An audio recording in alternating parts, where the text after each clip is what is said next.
Never trust the living.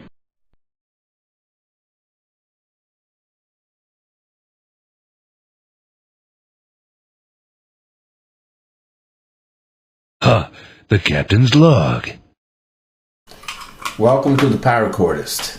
Today we're going to be doing a DNA strand lanyard with a couple of fine finishes and custom attachments. This is a practice cord I've done of the DNA strand. This bright orange is nice and easy to see for demonstration purposes. This is one which I practice on a different spine, and that's important because a DNA strand usually requires a spine. What we're going to do is use a D-clamp, spring clamp here with a ring, and I've attached two pieces of paracord. The spine is going to be these loose ends, which are longer than the intended length of the lanyard. They are the internal strands of two cow hitches attached to this ring. What I've done is turned one over, or actually reversed them, so that the loop is on one side only on each side, so to actually turn the cow hitch over. And I did that for purposes of uniformity. I've done one hitch on the DNA strand just to tighten things up here.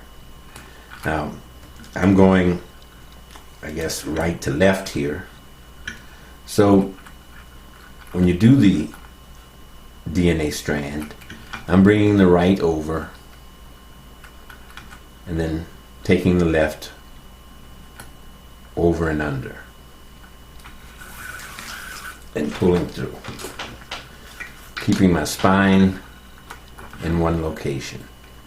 The advantage of this swiveling deal here is that it's going to turn a little bit as you go, and you don't have to, you won't get lost in removing it. So once again, the loop is like this.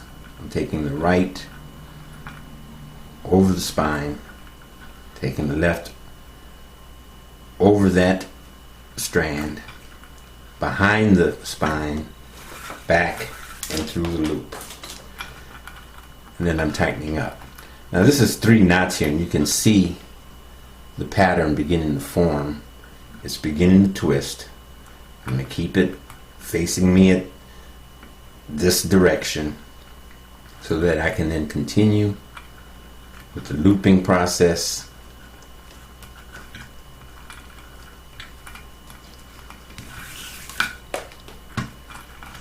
And continue the knot.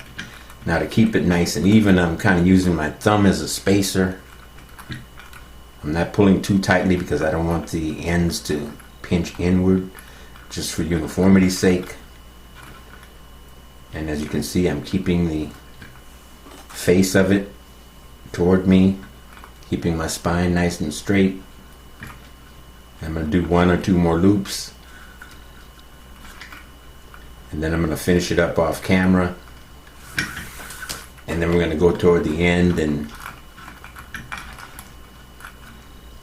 make the attachments that I want to do and the invisible finish. So this is what I've got after finishing it up. For the first part, I made the lanyard about the width of my hand, and as you can see, I've got 4 strands coming out, the spine and then the working ends, and I got myself a little D-ring here. It's just something from the hardware store, nothing too fancy, a 5/8 inch D-ring. And I'm going to kind of weave this into the strands. I'm going to alternate the loops, one going in one direction from the spine. I'm using the spine first. I'm going to move that downward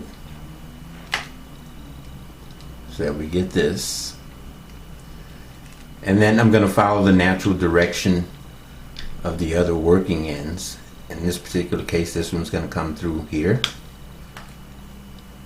and the other will go through in this direction.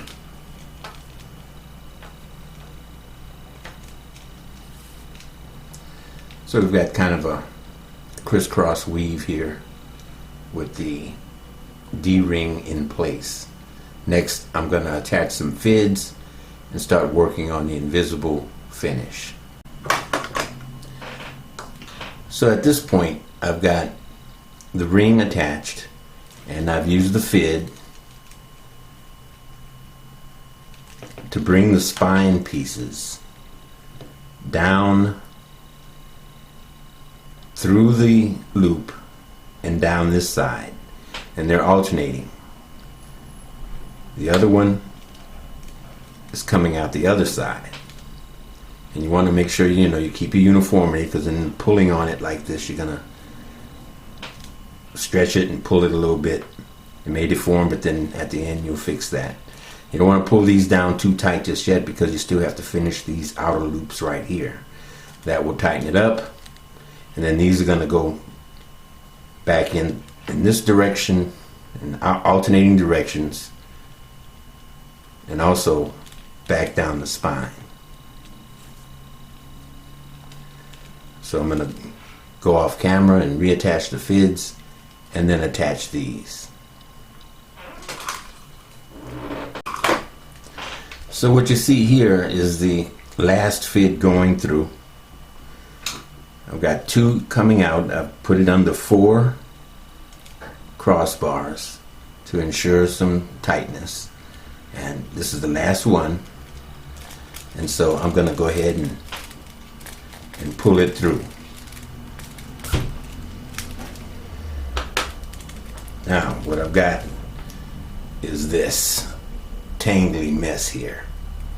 So ultimately what I'm going to do is even everything out, pull everything tight, and then make some cuts here, and we'll do the final finish on this. As you can see, the D-ring is in there nice and snug. Everything kind of comes together, but it's going to look a lot better when we finish it up.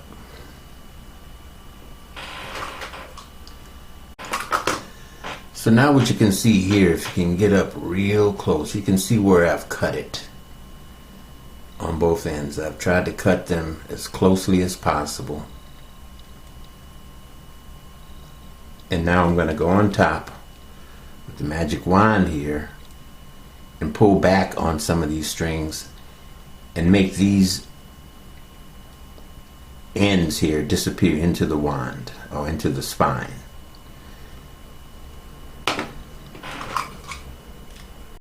So here's our finished product.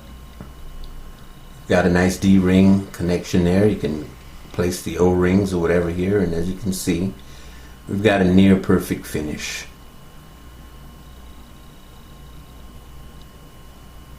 I think it looks pretty good. It's just the width of your hand. You can attach this to your belt or pack, and then I like the D-ring finish here. As time goes on, we can adjust that, tighten it up, and keep all our widths and symmetry together.